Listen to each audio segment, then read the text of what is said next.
a wonderful team of volunteers I've been working with for years now, and others who have joined me, and now we are partnering with Mass College of Art and Design. How about this space? And wonderful sponsors as well. Now, again, we have people here from California, from Rhode Island, from other parts outside of Massachusetts. So if you came a long distance, if you are not from Massachusetts, raise your hand. If you came from New Hampshire or Rhode Island, you see, this is how we're growing. Thank you so much. Thank you. I'll do more introductions later. I want to make sure that we leave plenty of time for the commissioner. But you can't leave this building. You cannot leave this building until you take an index card. I'm going to give them to Arlay, who will pass them around to others, and my other team members who are not working hard. Sharon Watson-Beck, is she in the room? Sharon, are you here? Michael, are you here? Okay, I'm going to give these to Michael. You must fill out an index card with your name, your email address, where you work, and what will keep you a part of the Multicultural Symposium Series. You're all members now. You are members of this wonderful initiative. And in order for us to keep going, we are opening up the members-only website today, mssglobalsummit.com. You'll get more information about that.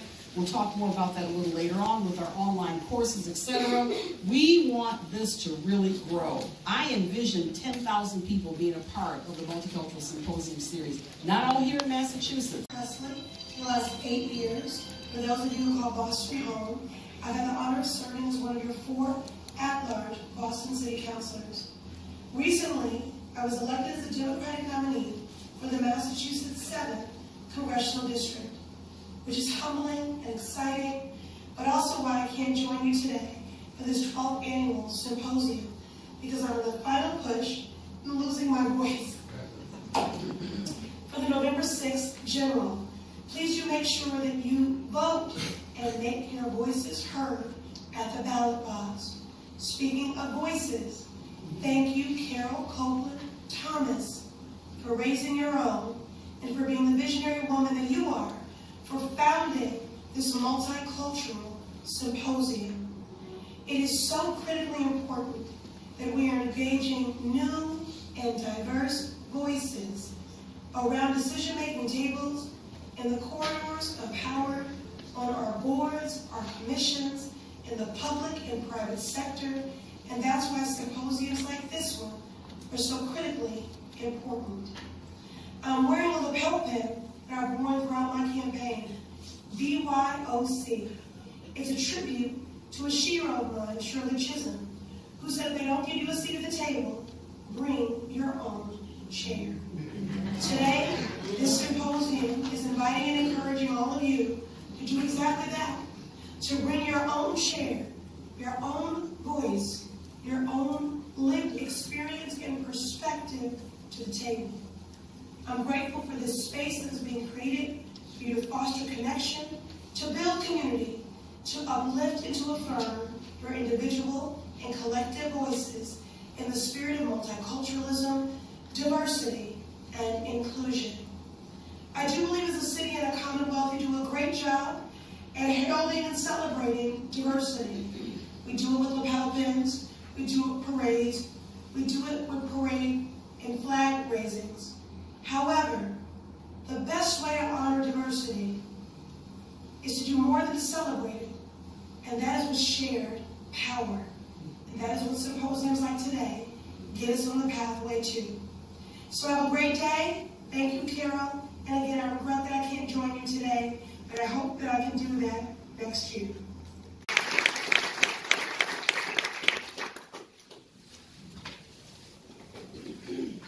It's morning time, so I have a very white voice. Uh-oh.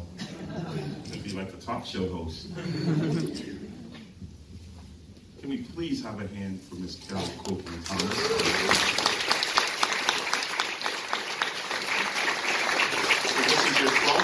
Symposium. Congratulations and thank you for paving the way. Thank you, thank you, thank you. Thank you all for attending this morning. And our guests from around the country, welcome to Boston. You get lobster and chowder. But thank you, thank you, thank you. Before I start any speaking engagement formally, I always respectfully, and I want to do this, love doing this, I'd like to thank the seniors in this room who paved the way for me so I could be here in this capacity. So can I have a hand for the seniors?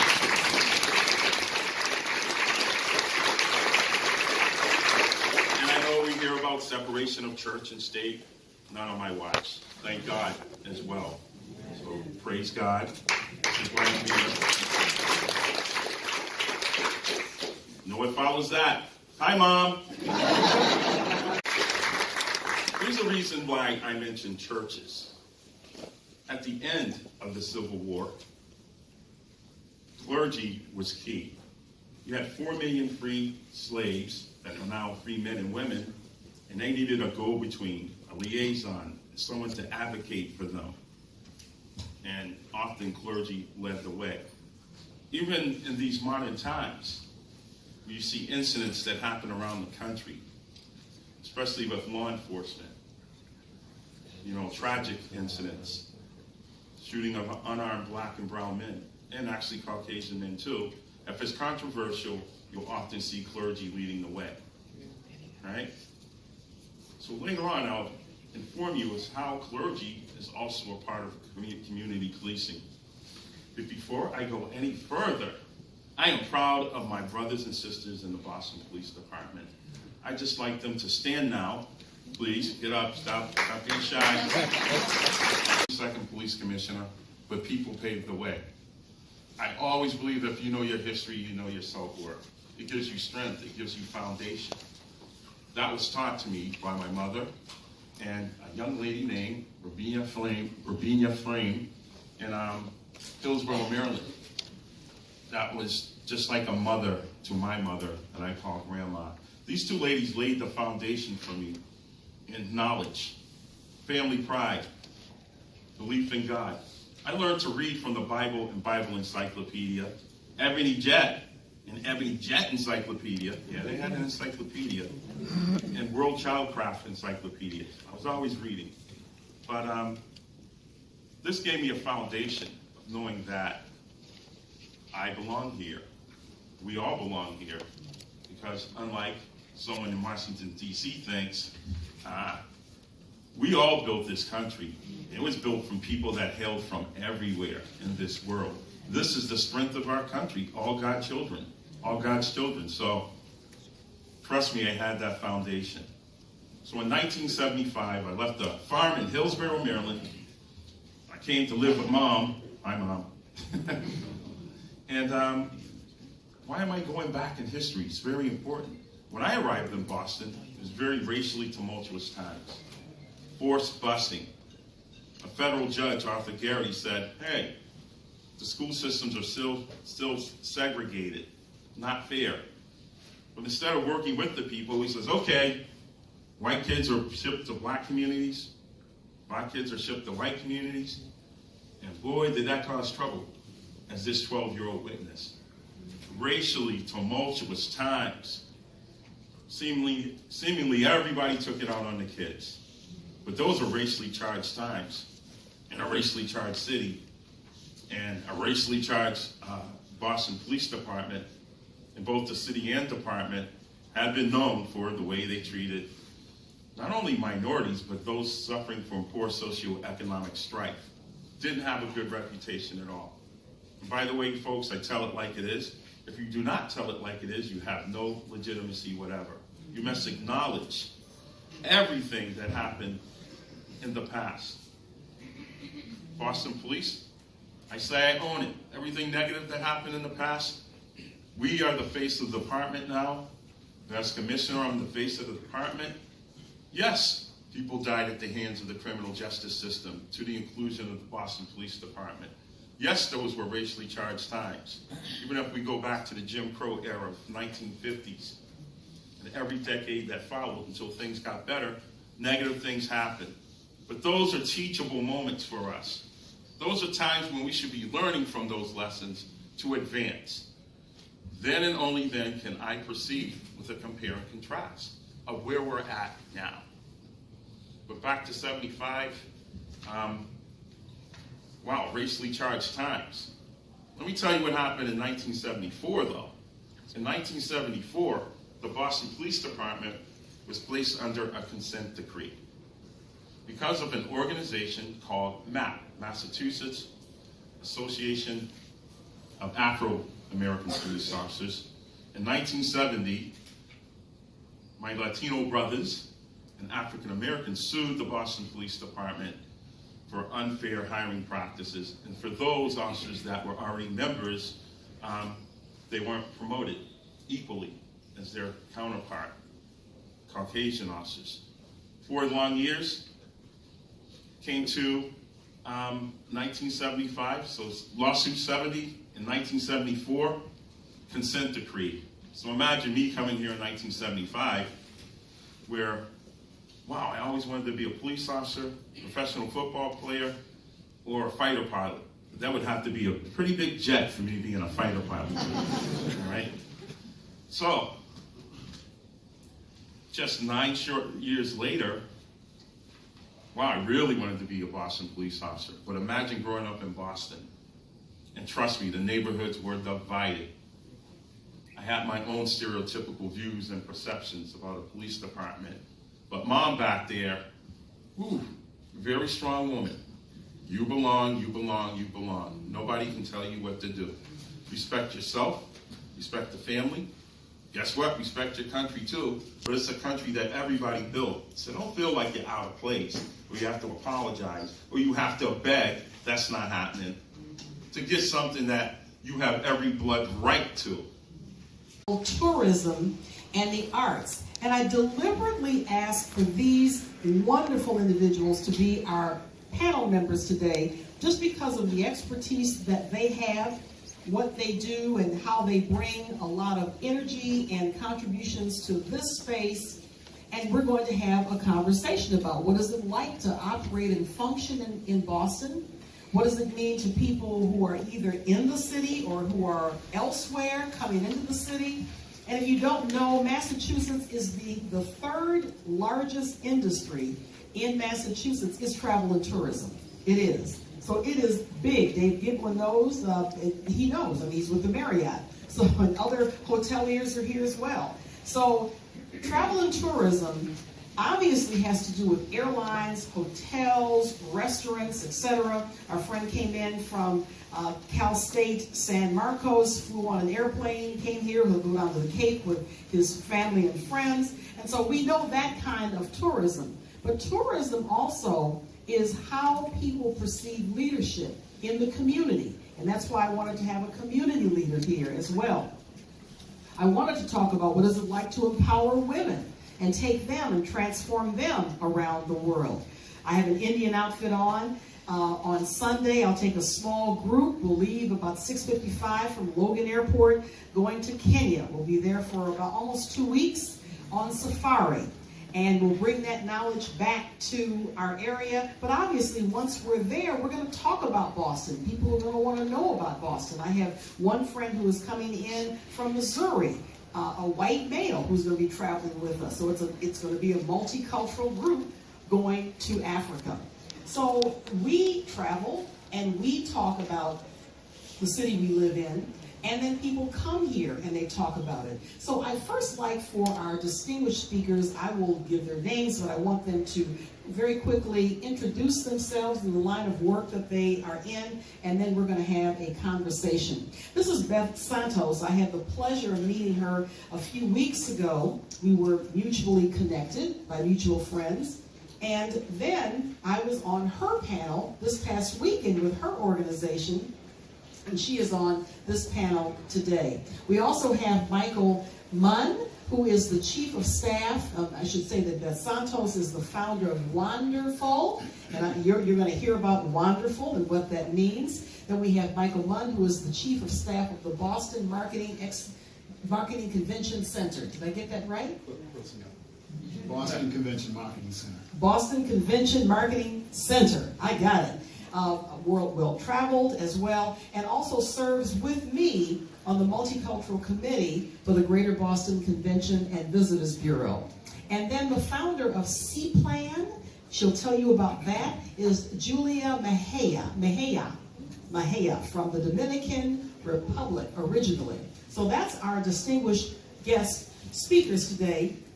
We also had Raquel Harsley, who could not make it. She had an emergency that came up yesterday. She was very apologetic, but I promised. Remember I told you in the website we're going to have live webinars. I'm going to bring her back because she is the executive director of the North American Indian Center. Fascinating, very, very fascinating, and why we're calling Indians indigenous people today. So we'll talk to her at another time. So I want to start this conversation off by having each one of you very quickly share what you do and the significance of what you do. Beth?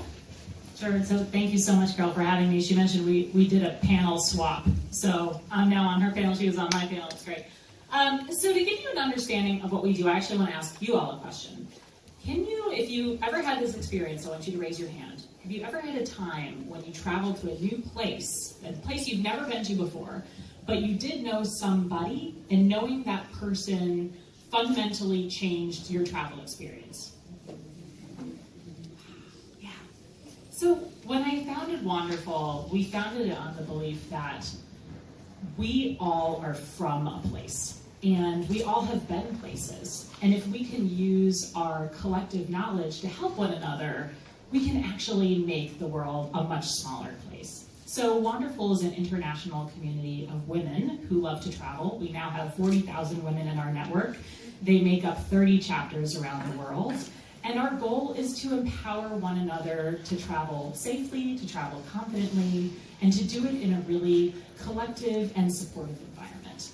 We also run a conference called the Women in Travel Summit, and this is a conference that we put on every year that actually connects travel influencers, industry insiders, and industry together to talk about how can we advance travel for the better, how can we build a better industry, not only for women, but for people all around the world, and what are the things that are happening that we need to be leading the conversation about. So having a very inclusive environment in the travel industry is very important to me, but also making sure that we are all being able to include our voices is also very important. So I really look forward to talking about this and giving you guys a better understanding of what we do over at Wonderful. Michael Munn. Okay, so Carol told you that I'm with the Boston Convention Marketing Center, and we're responsible primarily for populating the state-owned facilities, convention facilities in Boston. The BCEC over on Summer Street, the Seaport area, and the John B. Hines Auditorium in the Back Bay. My specific role, other than being responsible for budgets and finance, is to work with the business development managers at the BCMC to develop a multicultural and multinational recruitment of those organizations and associations to bring their events to Boston. Those would be the NAACPs of the world, the Urban Leagues of the world, the Divine Nine, Delta Sigma Theta, I'll start there, Omega Psi Phi, Alpha Kappa Alpha, so on and so forth. If I miss someone, I apologize, we'll get to you later. So our responsibility is to bring those groups into Boston and pretty much promote and provide some insight as to Boston as a destination and what Boston will, how that will impact those events that decide to come to bring their events to Boston as a destination. Thank you very much. All right, and Julia. Buenos días. Mi nombre es Julia. No, I speak English too. I need a translator with me. So my name is Julia Mejia, and I'm the founder of C-Plan, which is a collaborative parent leadership action network. And while we do not work in the travel industry, and I'm sure we'll discover why I'm one of the members here on this panel, as we go throughout the conversation, I can just tell you a little bit about the work that we do. We work with parents from district, charter, parochial, and MECO schools, And what our whole goal is to make sure that no matter where our children end up, that there's work to do in terms of redesigning and reevaluating policies and practices, specifically around how our most vulnerable students are being educated in certain spaces. We work with elected officials, policymakers, and parents and educators to inform and influence policies and practices in our educational system. One of the things that we have been known for is to cause disruption. So we have had an opportunity to sit at state, local, and city level decision-making tables to inform policies and practices. Sigma Theta, the Asian American professionals, we've had the Black journalists, I think you may have mentioned that. They were here in 2014, Right. loved the city, loved the city. So we have some high points, and I want to get to your questions. So think about some great questions that you can ask our panel. But in that spirit, can you identify or think of some important milestones that you have seen either in your business here in the area or with the community that you work with? I'll start first of all with Julia. Any milestones at all? Any real significant ahas? I need to think about that. Okay, you're thinking while you're thinking, Beth? Yeah. Oh, you've got something. You're thinking of something. No, I left out. You go first. I will just say, and I hate for this to only be about our conference today, but I think this is very relevant. When we initially started the Women in Travel Summit, the thing about travel is most people, so when you think of an adventure traveler, most people think of an 18-year-old white guy with like a backpack, The average adventure traveler is actually a 47-year-old woman.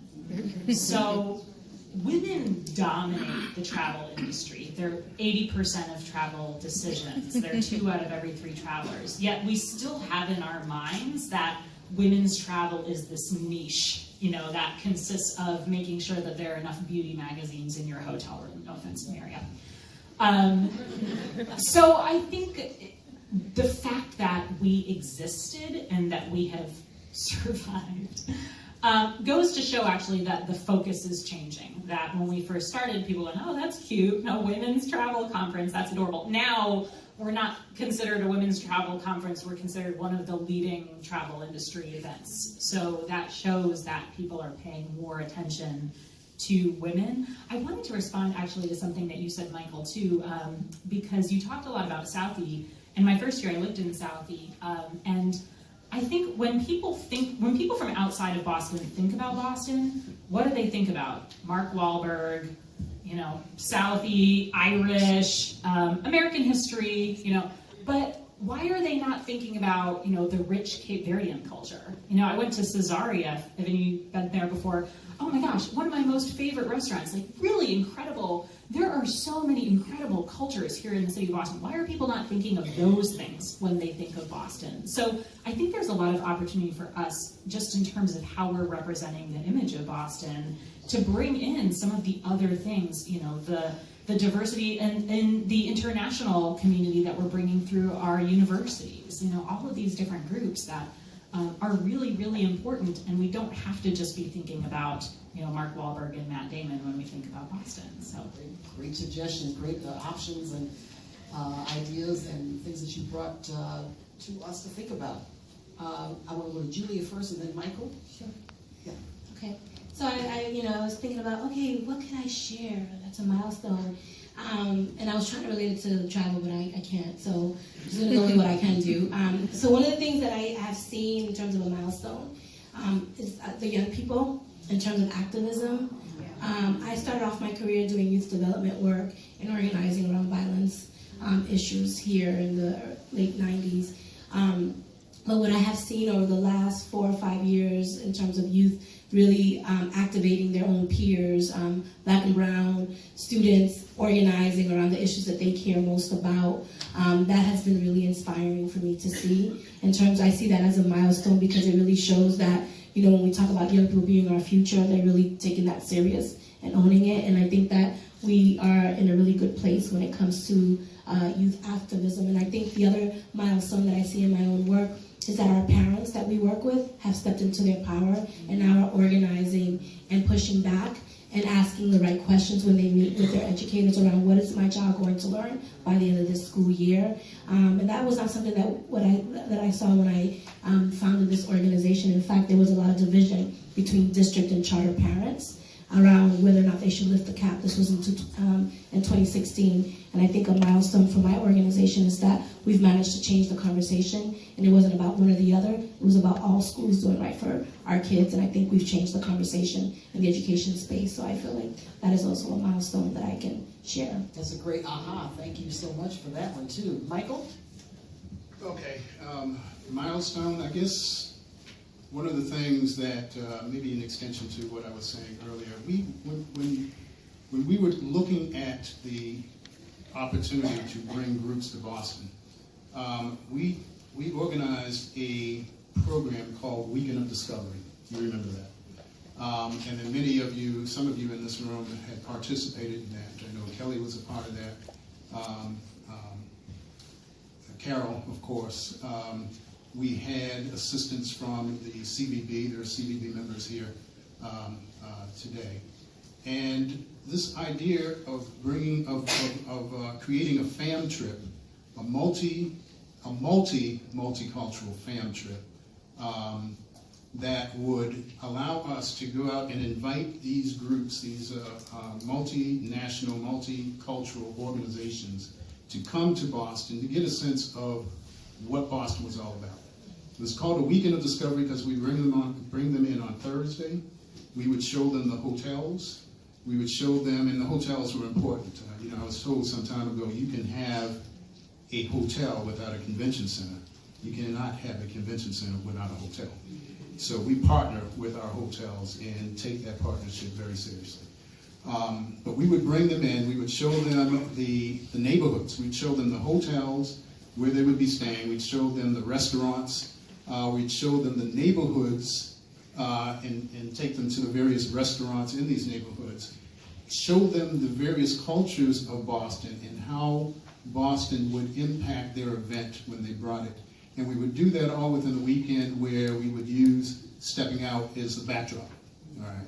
So we didn't have to create a party. There was already a party. Tell them what Stepping Out quickly is. Who doesn't know what Stepping Out is?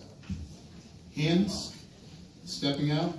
Stepping Out is actually the Demick Community Health Center's major fundraiser, and it's designed to replicate the jazz clubs of the 20s, 30s, and 40s, and it's just a night of glitz and glamour. You get to throw on your stepping out duds, your gowns, and your glitter, and you step out stepping out on the Ritz, okay, doing that sort of thing. Thank you. And so we would have that as the backdrop. A lot of times, you'd have the politicians and the business leaders, various tables are sponsored. So you'd have people there that you are introducing your invited guests to, so that they get a sense of what Boston was all about. And many of those groups that I mentioned and Carol backed me up on, were represented in the I think we did this for 5 years, 4 or 5 years that we did Stepping Out. The problem there, not so much a problem, but the issue is, because we only did it for 4 or 5 years, was because of the 5,000 to 7,000 multicultural groups that could come to Boston. Only less than 1% would be in a position to utilize the convention center.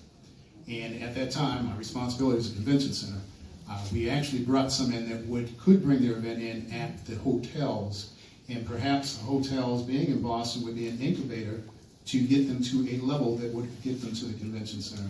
But we did that for a period of time, and we were successful, I'd like to think, because we've had at least 13 of those groups over that period of time bring their event to Boston as a result. That's a very good question. I think what we need to do is we need to tell our own story, because if you don't tell it, then nobody else will hear it. I just read somewhere recently, in fact, that the first, I always thought it was Boston, the first black graduate of a college or university was in Maine. I didn't know that. I thought it was Harvard University. But if we know our history, and then that doesn't preclude what you're talking about, but I'm sure that that's not the only significant thing that might have happened that you can talk about with respect to Maine. You know, you can't change everybody overnight.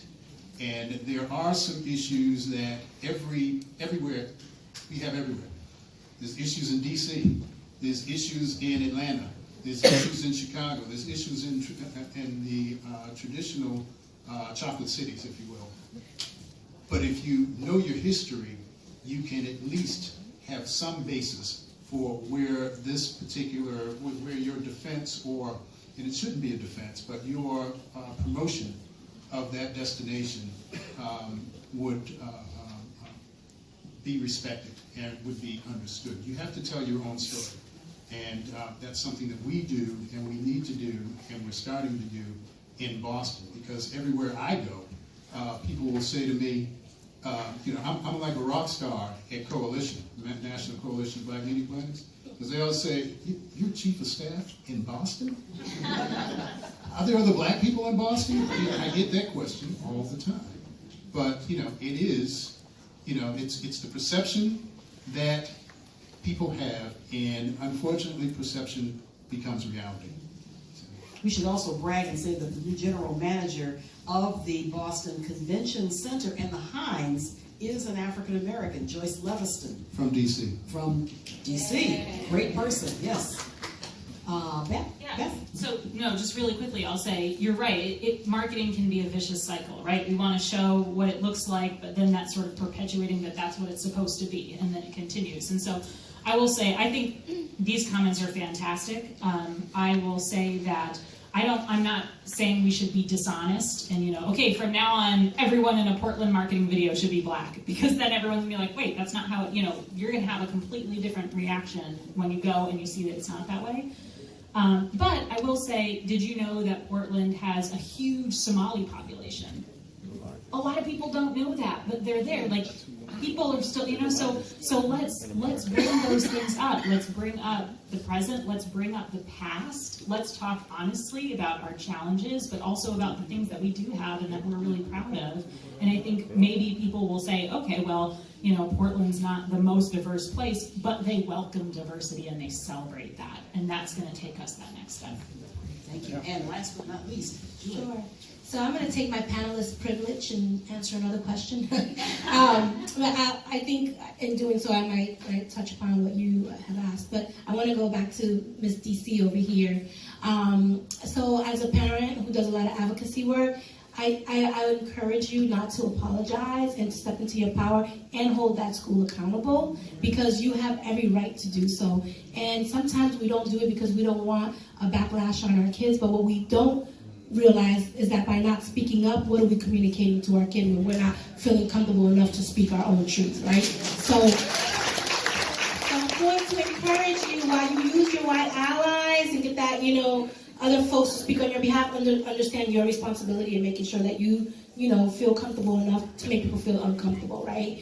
And I think to go back to, I got 10 more seconds left. So to go back to, you know, the reality is, like you said, the reality and the perception.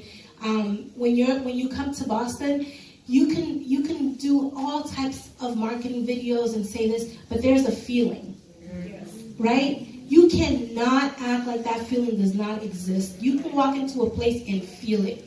We need to change and shift the minds and hearts of people, and we're not going to just do that through videos. I think it's these type of conversations that really are going to open up people's hearts and get people comfortable to be uncomfortable, to have the real conversations so that we can really change systems. And Enlightening. perceptions. Enlightening. Yes, very enlightening. Julia Mejia, Michael Munn, and Beth Santos. Give them all a big round of applause. Fabulous. And we are thrilled that you're here in your space on your campus. So thank you for being here. And I've heard from several of you that it's been a really engaging and productive day for you. And I hope you'll be able to say that at the end of this conversation that we have. as well. A couple of thank yous, of course, to Carol for her leadership in doing the symposium and for all the work that she does related to diversity and multiculturalism, and from our staff, the folks who helped make this happen, Brenda Bailey over there at University Evans, and Velda, Craig Yates, who helped to make this happen. And I'm going to talk to you for a few minutes today about really 3 questions Velda suggested I answer. And so what I'm doing because Velda suggested I'm doing. And I'm not sure if she's still here, but I know Larry, one of our students, helped lead one of the table discussions. And that's another wonderful example of what happens at Massar with our remarkable students. So just the outline of what I want to say is I want to note the significance of diversity, multiculturalism, and inclusion at Massar. And then Velda suggested I talk a bit about my own background and how I came not just to be here, but how I came to a number of the convictions I have about these issues. And then how I believe Massar can be a voice and a catalyst for addressing some of the most important, probably the most important issues of our time. So there are 2 reasons, I think, why these issues that you've been talking about, issues related to justice, equity, diversity, inclusion, multiculturalism, there are a couple of reasons why I think that matters. And the first is the kind of campus that we are and the kind of campus we will be. And that may be a hope to me, but I'm choosing to say that we will be. And then to say that there's something about the kind of people we hope our students to become that drive us. So first, we've been in the midst of a year-long strategic planning process in which we have affirmed in our community the richness of the identity of this institution, and we want it to remain as it is at its core. But we're restating how we talk about ourselves, and so we've redrafted the statement of mission that goes like this, that Massachusetts College of Art and Design is a public, independent institution that prepares artists, designers, and educators to shape communities, economies, and cultures for the common good. Does that resonate? Yeah, and that's really what the school has done for a very long time. Let's admit we haven't always done it in all the ways we should. And it's because we happen to be an institution in the United States of America. So just to say an institution in the United States of America means, if you're honest, it is loaded with inequities and prejudices and biases and racism. It just is. And let's just acknowledge that that is the case. And one of the goals you'll hear emerging here is that when we live in a world with institutional and systemic inequities that may be related to bigotry and racism and all kinds of other problems, evils we'll call them, a goal here is systemic equity and institutional equity. We want to turn that on its head. So you hear that mission statement, and with that mission statement there is a value statement. Before too long, by the way, these will be put up on the wall as you walk in. So everyone who walks in this facility will see the mission and the values. And the first value statement is that we pursue a just, compassionate, and equitable learning. Just right off the bat, for you to understand, these matters are at the forefront for us. Now, we tend to say these issues matter because of justice and equity, and they do, but I'd like to get behind that.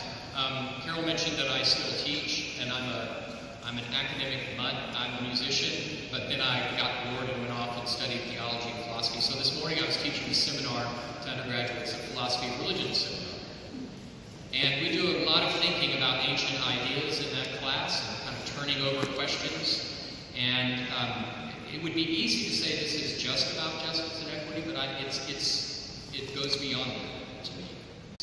It doesn't mean there's no work, it doesn't mean there's no tension, no stress, because you cannot make a beautiful sound on a string instrument without some of that tension.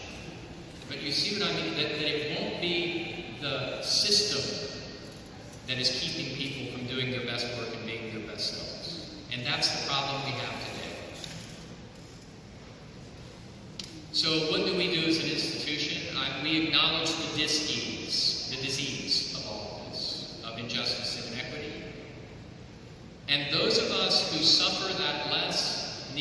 be put at unease so that everyone can be put at ease. Does that make sense? That's what we're attempting to do here at this institution. We are about 94% done with the strategic plan, getting close. We've thought about it as a community. There's a group that worked on that plan. We call them the JEDI. Justice, Equity, Diversity, and Equity. They've done brilliant work, inspiring work to think about how we answer these kinds of questions on this campus, to think about what our curriculum looks like, the content, what we teach, how we teach it, how we welcome people to this campus, how we hire staff and faculty. Belda's done some brilliant work helping us to rethink this. Our provost back there, Lisa Palawai, thinking about how we help faculty to think about these questions as we hire other faculty. Don't get the illusion that we have settled this or solved this or that we're perfect. We are not.